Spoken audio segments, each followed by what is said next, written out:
نور، ازيك؟ حضرتك تعرفني؟ اعرفك، بس انتي ما تعرفينيش.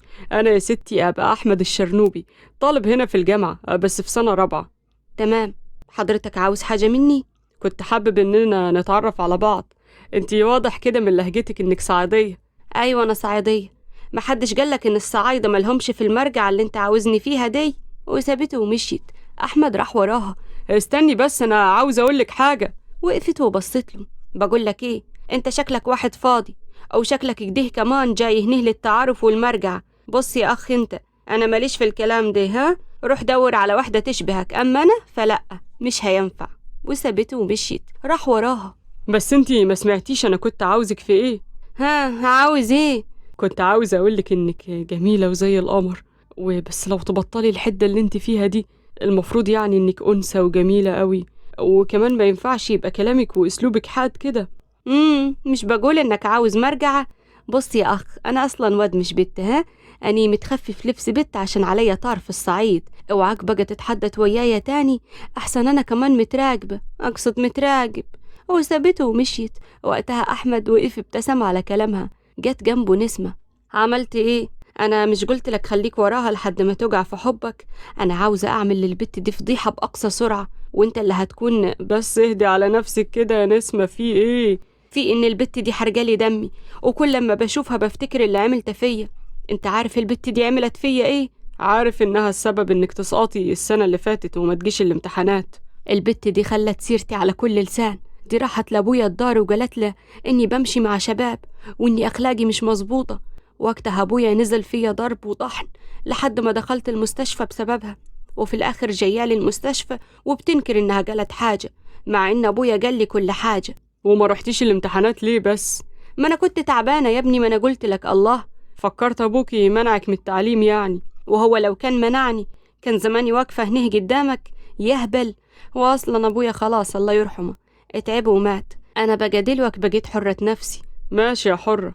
بقولك ايه، البت دي شكلها متعبة قوي، ما تخلي الفلوس 50,000، اصلي محتاجة اجيب لبس كتير وحاجات كتير قوي، وانتي عارفة الظروف.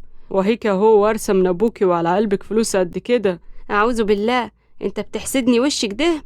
معلش بقى يا نسوم، الفلوس هتزيد. ماشي ماشي انا موافقة، بس اهم حاجة زي ما قلت لك، البت دي توقع في حبك وتجيب لي صور كتير ليك وليها عشان اطبعهم واوزعهم على الكفر كله.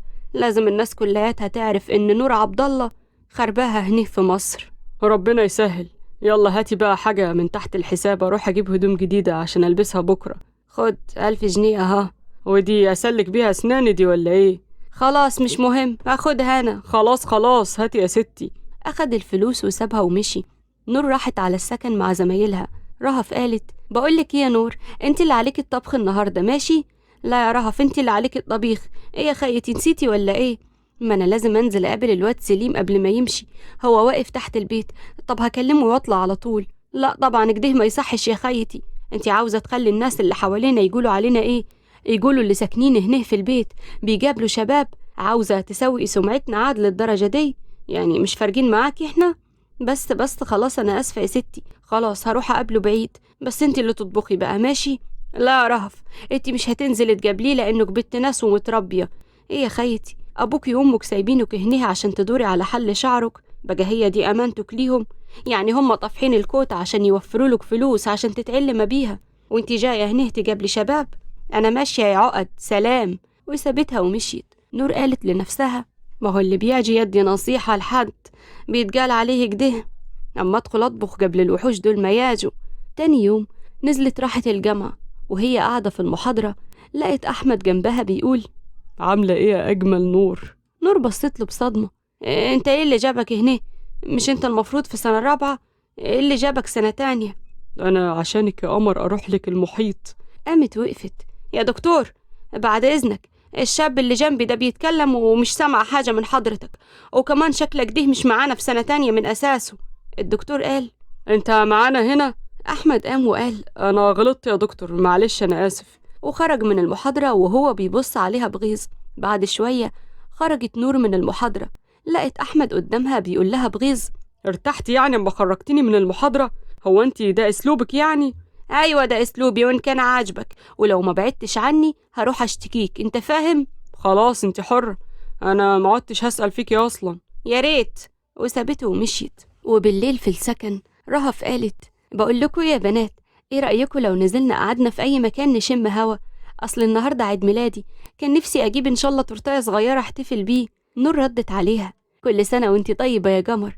بقول لك ايه، ما تيجي نحتفلوا بيه هنا، مش لازم يعني ننزلوا تحت وكده. ساره قالت انا نفسي الصراحه اخرج على فكره، وعشان كده انا بؤيد ان احنا نروح كافيه نحتفل فيه مثلا. يلا بقى.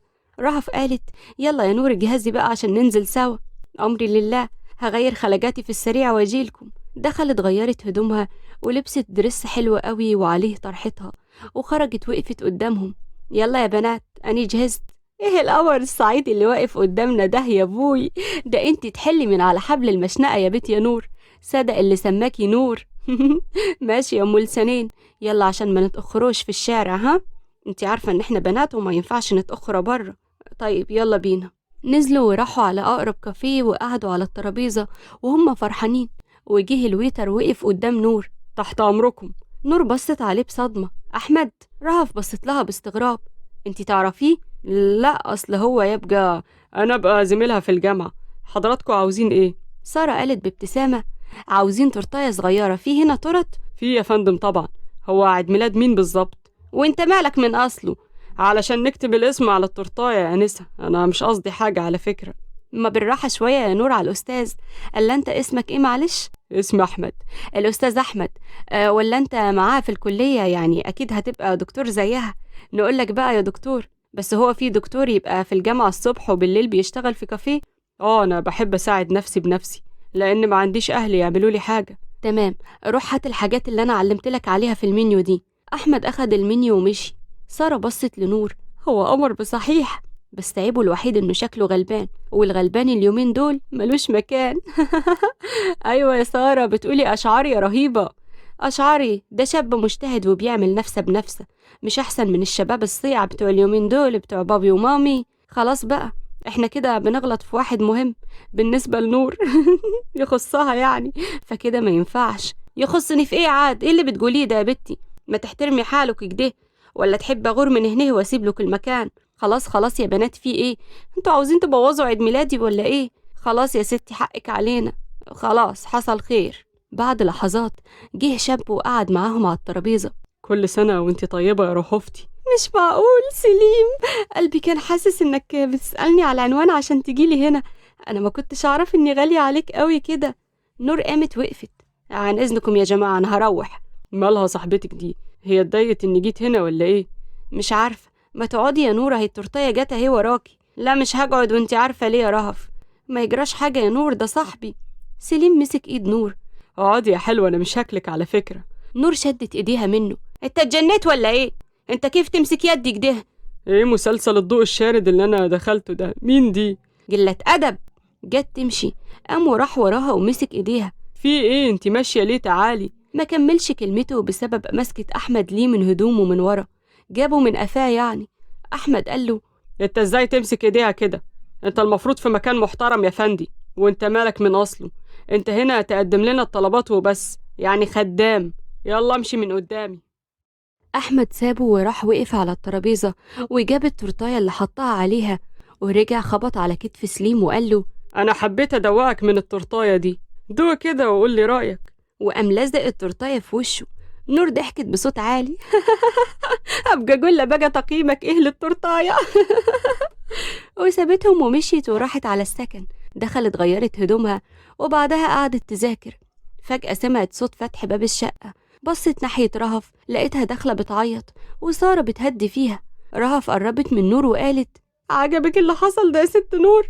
ايه اللي حصل مخليكي تبكي كده؟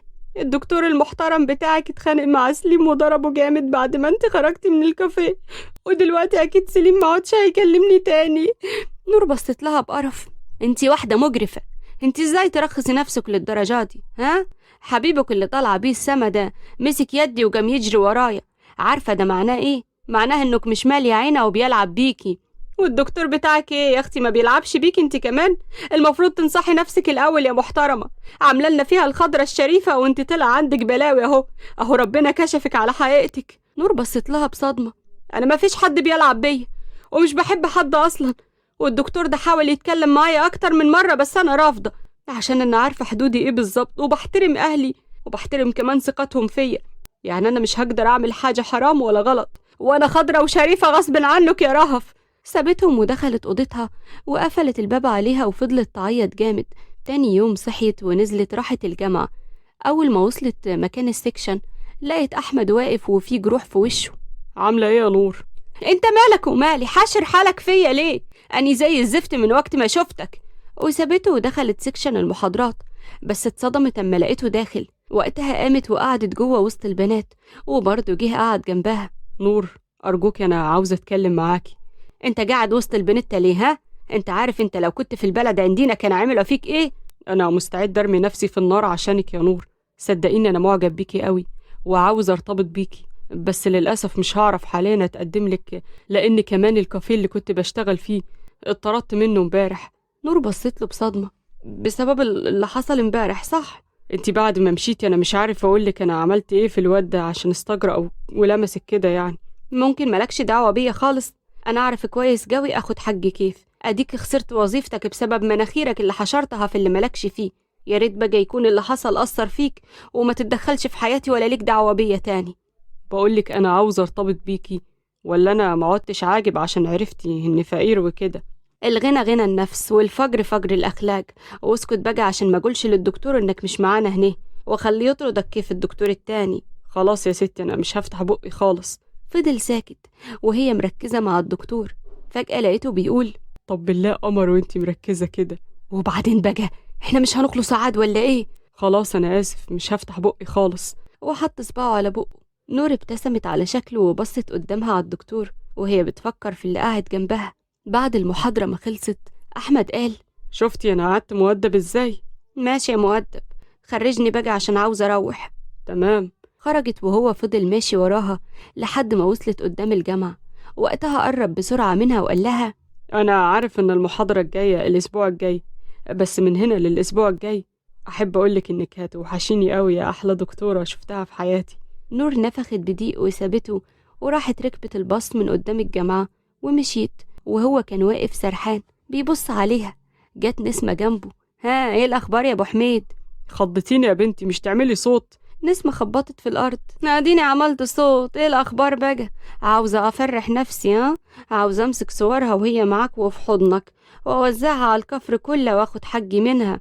ربنا يسهل ما تقلقيش، أنا رايح بقى أدور على شغل جديد عشان زي ما قلتلك في الموبايل انطردت من شغلي بسببها.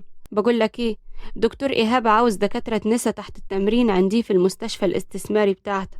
ايه رأيك تروح تشتغل فيها؟ يا ريت. انتي بتتكلمي بجد؟ أيوة طبعا. طب في مشكلة، دكتور إيهاب لا بيحبني ولا أنا بحبه، ايه الحل بقى يا نسمة هانم؟ أنا هكلمهولك، انت عارف إنه بيعزني وعمر ما هيرفض لي طلب. أيوة بقى انتي ما انتمة مع كل دكاترة الجامعة، بتضمني نفسك يا سوسة. اسكت بقى عشان هكلم لك الدكتور.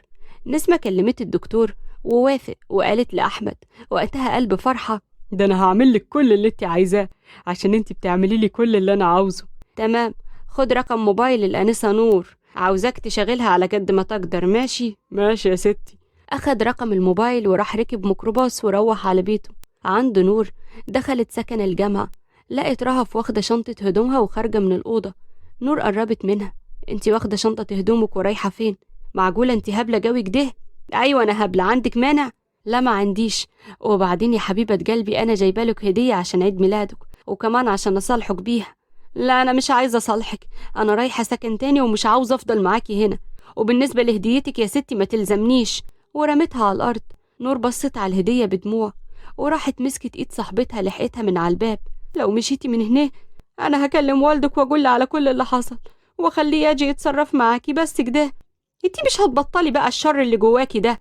لا أنا جوايا خير، واللي انتي عاوزة تعمليه ده هو اللي شر. يلا ادخلي أوضتك يا رهف قبل والله ما رن على الراجل أبوكي. ها؟ رهف اتنهدت بضيق ورجعت على أوضتها وقفلت الباب في وش نور. نور ابتسمت وقالت: أهو كده أرحم بكتير من إنك تمشي وتروحي مكان تاني وتضيعي فيه، كيف اللي ما تتسماش نسمة. بعد شوية سمعت موبايلها بيرن. دخلت أوضتها وبصت لقت رقم غريب. إيه الرقم ده؟ يا ترى مين؟ وفتحت الخط وقالت: ألو؟ تصدقي بقى ان صوتك وحشني قوي من الصبح لحد دلوقتي. اوف، مش هنخلص بقى ولا ايه يا بتاع انت؟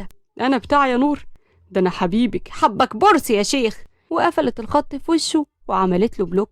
بعد مرور كام يوم راحت الجامعة واستغربت إنها ما شافتهوش، بس لقت الشباب متجمعين وبيقولوا كلام عنه. قربت تسمع فيه إيه، سمعت واحد بيقول: ايوه يا جماعه، زي ما بقول لكم كده بالظبط. احمد الشاب الغلبان اللي كان في سنه رابعه تعبان قوي، وهو رايح يشتغل عند الدكتور ايهاب خبطته عربيه ومتدغدغ في المستشفى، ويا عيني لا له اب ولا ام ولا حد يسال فيه. يلا بقى ربنا يشفيه.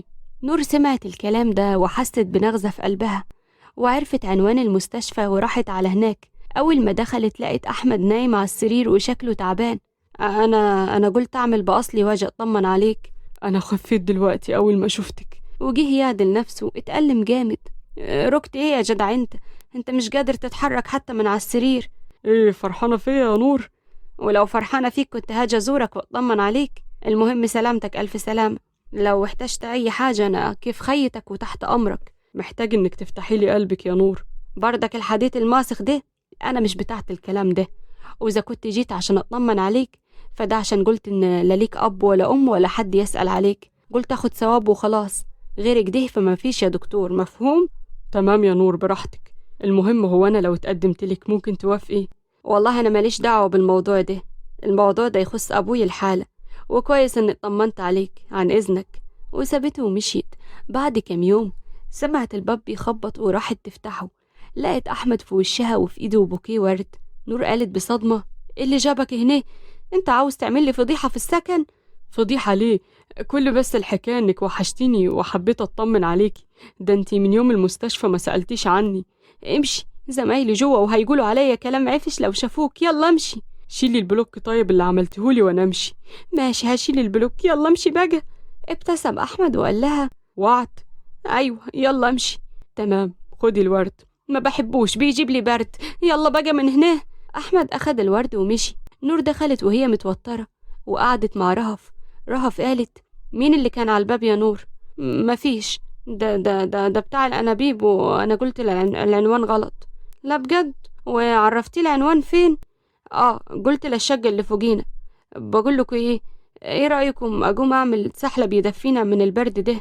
يعني بتاع الأنابيب ماشي في المطر والتلج ده عشان يبيع أنابيب؟ أكل العيش مر بقى، ربنا يرزقه يا رب يا رب. أنا هقوم أعمل السحلب، حد عاوز معايا؟ اعملي 4. ليه احنا 3 بس؟ ما هو أنا عاملة حساب بتاع الأنابيب. نور ابتسمت بقلق وسابتهم ودخلت المطبخ. قالت لنفسها بهمس: الحمد لله إن ماشي، الواحد كان مرعوب جوي. عملت السحلب ودخلت حطته على الترابيزة وفتحت الموبايل وشالت البلوك الأحمد. فجأة لقيته بيرن عليها. اتوترت لما لقيته بيرن. أنا هخش أرد على أمي جوه، عن إذنكم يا بنات. خدي السحلب بتاعك معاكي عشان يدفيكي يا حلوة. حركت راسها بماشي وخدت السحلب ودخلت الأوضة. ردت على أحمد: في إيه بتتصل ليه دلوك ها؟ وحشتيني، قلت اطمن عليكي. انتي كويسة؟ والله على أساس إنك لسه من شوية مش كنت قدامي، لحقت يعني أوحشك؟ أيوه وحشتيني قوي. تعرفي إنك بتوحشيني وانتي واقفة قدامي كمان. أنا لازم أروح أطلب إيدك من أبوكي في أسرع وقت. أنا ما عدتش قادرة أعيش من غيرك، من غير ما أشوفك. بص، أنا هقولك كلمتين عشان نبقوا على نور. ماشي، قولي يا ست نور. لو كيف ما أنت بتقولي كده يبقى تتقدم الأول لأبوي. إذا وافق نتحدث سوا عادي، لو ما وافقش خلاص أنا مش هقدر أتحدث معاك تاني. أنا مقدرش أخون ثقة أهلي فيا وأتحدث مع شاب من وراهم. ما تخافيش، انتي مش بتعملي حاجة غلط. أنا بحبك وانتي كمان بتحبيني، لأنك لو ما كنتيش بتحبيني ما كنتيش شلتي البلوك على فكرة. والحب عمره ما كان عيب ولا حرام. لا أنت شكلك هتخليني أعمل لك بلوك تاني.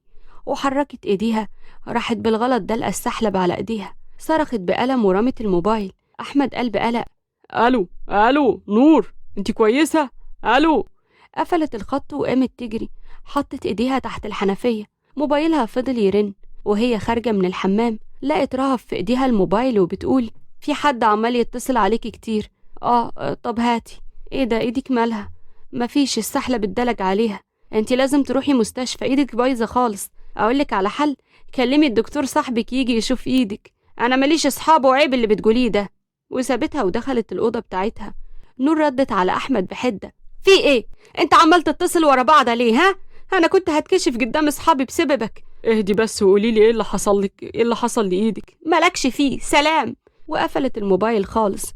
تاني يوم راحت الجامعة وهي لفة إيديها بشاش. أحمد قرب منها: انتي قافلة موبايلك من امبارح ليه؟ أنا حرة. لا مش حرة يا نور، لأنك تخصيني. أنا كنت هجيلك بالليل عشان أطمن عليكي. أنا بجد معرفتش أنام من القلق عليكي. ممكن توريني إيدك؟ نور بصت له باستغراب واديته إيديها. أحمد فك الشاش وقال: انتي ازاي تسكتي على الجرح كده؟ تعالي معايا نروح قسم الحروق. لا أنا حاطة مرهم عليها وهتبقى كويسة، ما تقلقش. ما قلقش ايه، ده جرح شديد. أنا شايفة إن ما يستاهلش اللي أنت عاملة ده. جرحك ده وجعني في قلبي يا نور، في قلبي أنا. أحمد أنت عاوز مني إيه من الآخر كده ها؟ أحمد اتوتر. هعوز منك ايه يا نور؟ أنا زي ما قلتلك بحبك مش أكتر. تمام، أنا هضطر أصدقك يا أحمد، بس عاوزة منك حاجة. يا ريت من هنا لحد ما تتقدم لأبوي ما تتحددش معايا، عشان شكلي قدام الطلبة، وكمان شكلك صاد حالي. أنا ما أقدرش يا نور، انتي مش عارفة انتي بقيتي ايه بالنسبة لي. في حد يقدر يبعد عن روحه يا نور؟ هلا عن إذنك، أني ورايا محاضرة مش فاضيالك. ولسه جاية تمشي مسك إيديها وقفها. وقتها بصيت له باستغراب: أنا بحبك أوي يا نور، أنا عاوزك تصدقي كده وبس، ماشي؟ نور ابتسمت وقالت: ماشي يا أحمد، وشالت إيديها من إيده وسابته ودخلت المحاضرة. أحمد كان واقف سرحان مكان ما كانت ماشية. فجأة سمع نسمة بتقول: الله ينور عليك يا أحمد، أيوة كده. أنا خدت لكم كام صورة كده بصراحة يودوها في داهية، بس عاوزة بقى صور أفظع، أنت فاهم قصدي ها؟ وانت شايفة ان واحدة زي نور دي ممكن تتصور معايا انا صور فظيعة زي ما بتقولي؟ دي بنت محترمة جدا وبتكلمني بالعافية على فكرة، على قد الرد بالعافية. أنت مالك يا أحمد، محترمة ولا مش محترمة؟ أنا اللي عاوزاه منك إنك تكسر لي مناخيرها زي ما هي كسرت مناخيري وكسرتني قدام أهلي في الصعيد. أنا لازم أرد لها القلم ده أضعاف مضاعفة. أنا ورايا محاضرة، عن إذنك. وسابها ودخل المحاضرة بتاعته. عدى يوم في التاني وكانوا بيقربوا من بعض أكتر لحد ما خلصت الامتحانات وراحت تجيب النتيجة معاه. أنا مش مصدق نفسي إن أخيرا نجحت، وأنا جبت امتياز في كل المواد. أنا شكلي كده هوصل لحلمي إن شاء الله. وأنا نفسي أوصل لحلمي وأتجوزك يا نور. أنا عاوز أمشي بقى عشان ألحق أحضر شنطتي قبل ما أروح البلد بقى وأفرح أهلي. أنا هسافر معاكي، أنا مش هقدر أبعد عنك يا روحي. ماشي، بقولك هروح أسلم على صحباتي وأودعهم. ماشي. أحمد حرك راسه بماشي، وهي راحت وقفت وسط صحباتها بتبص على أحمد. لقيته واقف مع نسمة. استغربت وقفتهم وفضلت واقفة تراقبهم من بعيد. سما صاحبتها قالت: سرحانة في إيه يا نور؟ ها؟ مفيش. أحمد ونسمة، انتي عارفة إن الاتنين دول من أقذر الشخصيات هنا في الجامعة. أحمد جاي عشان يتعرف على البنات، ونسمة تتعرف على الدكاترة عشان ينجحوها. البنت اللي جنبها قالت: بس يا سما ما ينفعش اللي بتقوليه ده، نور شكلها على علاقة بأحمد. نور بصت لها بصدمة: لا طبعا، ده زميلي مش أكتر، لا في علاقة ولا غيره. عن إذنكم. انسحبت وخرجت من غير ما يشوفها من الجامعة. أحمد بص لنسمة وقال لها بحدة: أنا مش هكمل معاكي في اللعبة دي، أنا بحب نور وهتجوزها. بس ده ما كانش اتفاقنا. أنا مش هسكت يا أحمد. اعملي اللي تعمليه، يلا امشي من هنا عشان لو شافتك معايا ممكن تتضايق. يلا. ماشي يا أحمد، ما تبقاش بقى تزعل من اللي أنا هعمله. مش هتقدري تعملي حاجة يا حلوة، يلا غوري من قدامي ولا أقولك أنا سايبلك المكان كله وماشي. وسابها وراح يدور على نور ملقاهاش. راح لسما: لو سمحتي ما شفتيش نور؟ دي مشيت من البوابة من شوية. أحمد اتنهد وقلب همس: يبقى أكيد شافتها معايا. أوف بقى. بتقول حاجة؟ لا أبدا، ما بقولش، شكرا. وسابهم وراح وقف بعيد وفضل يتصل على نور مش بترد، والموبايل فجأة اتقفل. أحمد قلب ضيق. يبقى زي ما قلت، أكيد شافت البنت دي معايا واتضايقت. أعمل إيه دلوقتي أنا يا ربي؟ نور روحت على البيت. بتفتح الباب لقت رهف قاعدة وجنبها سليم وبيضحكوا سوا. نور راحت عليهم بصدمة: ايه ده؟ ازاي ده يدخل هنا؟ انت اتجننتي يا رهف؟ اتجننت ايه؟ فضلتي عامله لي فيها خضرة الشريفة وتقولي لي عيب ان يجي تحت البيت، وانتي مقضياها انتي والدكتور احمد ومخلياه يجي هنا كمان. الباب خبط. راح سليم يفتح الباب: انتي بنت مش محترمة. اني لو ما كنتش واعده امك وابوكي اني هحافظ عليكي كان زماني رمياكي من زمان يا صايعه. لا بقولك ايه، احترمي نفسك، انا احسن منك، على الاقل انا واضحه مش زيك يا خبيثه. دخلت نسمه ووقفت جنب سليم: في يا رهف؟ صوتك جايب لآخر الشارع ليه؟ والبت دي ايه اللي جابها هنيه كمان؟ رهف قالت أحب أعرفك إن ده سليم صاحب أحمد حبيبك، اللي المفروض يعني إننا كلنا متفقين إننا نوقع خضرة الشريفة اللي بابا وماما عاوزين نبقى زيها، والبلد كلها تتكلم عليكي زي ما خلتيها تتكلم على نسمة صاحبتك. ها؟ دي مش خلت البلد تتكلم عليا بس، دي تسببت إني انضربت من أبوي ضرب ما خدوش حمار في مطلع. نور بقهرة قالت لسليم يعني أحمد أما كان ضربك في الكافيه مش عشاني كيف ما قلتوا؟ يعني كل دي كانت مسرحية وكلكم مشتركين فيها؟ للأسف اللي حصل في الكافيه كان بالاتفاق ما بيننا كلنا. أنا كلمت رهف وقلت لها على الكافيه اللي أحمد بيشتغل فيه عشان كل حاجة تبان طبيعية، والكلام اللي حصل كلنا متفقين عليه يا حلوة.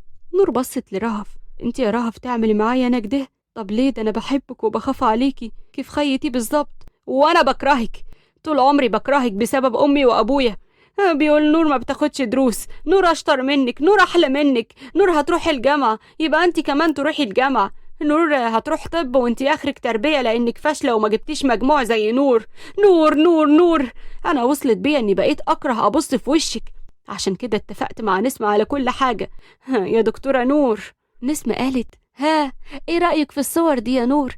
أنا صورتها لك مع الدكتور أحمد، بصراحة كنت عاوزة صور أفظع من كده، بس قلت كفاية كده.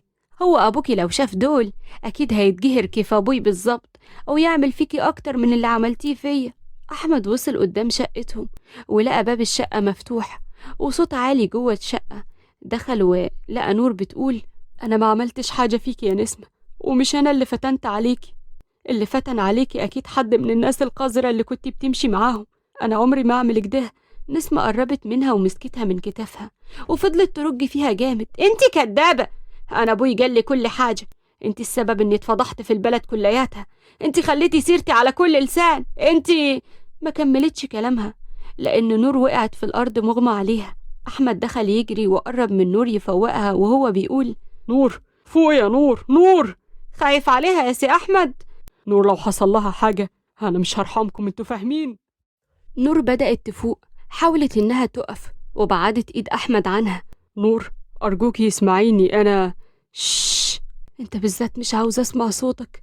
ودخلت اوضتها لمت شنطة هدومها وخرجت لقت احمد بيتخانق معاهم. نور ابتسمت وقالت يا ترى دي الخطة الجديدة اللي انتوا عاملينها؟ احمد قرب منها وقال لها والله العظيم انا بحبك، هم عملوا كده اما قلت لهم اني ما عدتش عاوز اكمل معاهم وعاوزك انتي. انت اكبر كداب شفته في حياتي، انا عمري ما حبيت علاقة البنات والاولاد، ولا عمري فكرت في الحب ده لاني شايفاه كدبة، وفعلا طلع كدبة كبيرة قوي يا احمد. جت تمشي، احمد قرب منها. نور ارجوكي اسمعيني، انت اكبر شيطان شفته في حياتي. خرجت من الشقة. احمد قرب منهم وقال ارتحتوا باللي عملتوه ده؟ انا كنت هخطبها واتجوزها، ليه دمرتوا علاقتي بيها؟ سليم قال له تتجوز ايه يا احمد، احنا بنتسلى بس يا حبيبي. احمد قال تتسلى لما تكون معاك واحدة رخيصة زيك، اما نور مش كده، نور انضف وانقى واحدة في الدنيا دي. رهف قالت بحزن انت تقصد ايه يا احمد؟ اللي اقصده انت عارفاه كويس يا رهف، انت ولا اي حاجة بالنسبة لسليم. عارفة ليه؟ لان كلامكم ومحادثاتكم والصور اللي بتبعتيها له مش بيتفرج عليهم لوحده، لا ده بيفرجهم لكل الشلة عشان يبين لهم انه واد مقطع السمكة وديلها. ممكن تقوليلي اما تيجي تتجوزي والكلام ده جوزك يشوفه هيقول عليكي ايه؟ منظرك قدامه هيكون ايه؟ واوعي تقوليلي ان سليم هيتجوزك، لانه عمره ما هيأمن لك يا رهف، لا على بيته ولا على اسمه. رهف بصت لسليم الكلام ده بجد يا سليم؟ فكك بقى، بقولك ايه، احنا كنا بنقول ايه قبل ما يحصل اللي حصل؟ اطلع برا يا سليم، برا. ماشي، انت الخسرانة. خرج سليم وخرج احمد وفضلوا رهف ونسمة. رهف قالت يا ريتني ما سمعت كلامك، انت ضيعتيني، ربنا ينتقم منك. ضيعتك ايه؟ ما انت عارفة ان احنا بنتسلى، انا بلعب على الدكاترة عشان انجح واخد منهم فلوس، اما انت فجريتي ورا قلبك اللي لا كسبتي من وراه ولا اي حاجة. سلام يا حبيبتي عشان الحق اروح البلد واوزع الصور الحلوة دي. سابت رهف لوحدها ومشيت. نور ركبت وراحت في الطريق للبلد. بعد كام ساعة وصلت بيتها. عبد المنعم ابوها قال مبروك يا بنتي، مبروك النجاح، انا عرفت انك طلعتي الاولى على الكلية، رفعتي راسي يا بنتي. ايوه يا ابوي، طول ما أنا عايشة هفضل رافعة راسك بعون الله. دخلت أوضتها تعيط على اللي حصل. تاني يوم سمعت الباب بيخبط، قامت وفتحت الباب، لقت أحمد قدامها. قالت بغضب: انت ايه اللي جابك هنا؟ غور يلا، انت عاوز تفضحني في البلد كمان ولا ايه؟ أنا عاوز أتكلم مع الحاج عبد المنعم. عبد المنعم جه من وراها. خير يا ولد، أنا ها عاوز إيه؟ أيوة يا حاج، أنا أحمد منصور، في الكلية مع نور بنتك. مع بنتي في الجامعة؟ وإيه اللي جايبك هنا؟ أنا بحب بنتك وعاوز أتجوزها يا حاج. ده مجنون يا بوي، الجامعة كلها عارفة إنه مجنون. أنا مش مجنون ولا حاجة، أنا أعجبت ببنتك وبأخلاقها العالية وتربيتها، عشان كده أنا حبيتها وعاوز أتجوزها. أنا جيت البيت من بابه أهو يا حاج، أنت إيه رأيك؟ جت نسمة من وراه وقالت: انت لازم توافق يا حاج عبده. انت عارف ايه اللي ما بين بنتك الشريفة العفيفة وما بين الدكتور أحمد؟ خد اتفرج على الصور وانت تعرف. عبده خد الصور، ونور رجعت لورا بخوف من أبوها. والله يا أبوي دي صور أنا بريئة منها، الغبية اللي قدامك دي هي اللي عاوزة تظهر إني كيف هكده وخلاص من غير أخلاق. عبده بص للصور بحزن وبص لنسمة. الصور ما فيهاش حاجة، دي صور عادية بين بنتي وخطيبها، واليوم الفرح يا بنت أيوب، أبقى تعالى ها.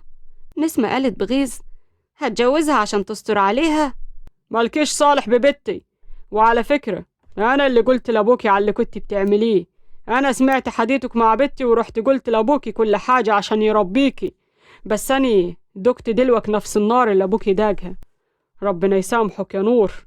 أحمد قال: والله يا عم انت فاهم غلط، بنت حضرتك أشرف وأحسن واحدة في الدنيا، انت هتكتب على البت الليلة، مش عايز كلام تاني. نور دخلت أوضتها وهي حزينة، فضلت تبكي لحد ما جه المأذون واتكتب الكتاب. وبعد ما خلص كتب الكتاب، عبد المنعم بص لبنته: روحي يلا مع جوزك، انتي مالكيش مكان عندي، انا امنتك انك تحافظي على اسمي، بس انتي. أحمد وقتها قطعه وحكاله كل حاجة. عبده قال بصدمة: يعني انت كنت متفق مع البت الوسخة دي على بنتي؟ بس انا حبيتها يا حاج وما قدرتش اكمل في الخطة، لاني عاوز اكمل حياتي معاها. انا نجحت السنة دي بتقدير بسبب حبي لبنتك، لاني نفسي اخلص وابقى حاجة هي تتشرف بيها قدام الخلق. بس انت خدعتني، انا بحبك يا نور، بحبك وما اقدرش اعيش من غيرك، سامحيني بقى. انت كذاب، انا عمري ما هصدقك تاني. هتصدقيني لاني بحبك وانتي بتحبيني. خلاص انت هتقعد ويا بنتي هنا وتتجوز هنا لحد الدراسة ما تبدأ، وبعديها ترجعوا سوا على مصر، وانا موافق يا عمي. أحمد حاول إن يخليها تتعلق بيه وتحبه أكتر وأكتر وترجع ثقتها فيه. وبعد مرور ال3 شهور بتوع الأجازة، رجعوا القاهرة مع بعض في شقة أحمد عشان تكمل دراستها وحياتها معاه. وفعلا أملت له ووثقت فيه وحبته،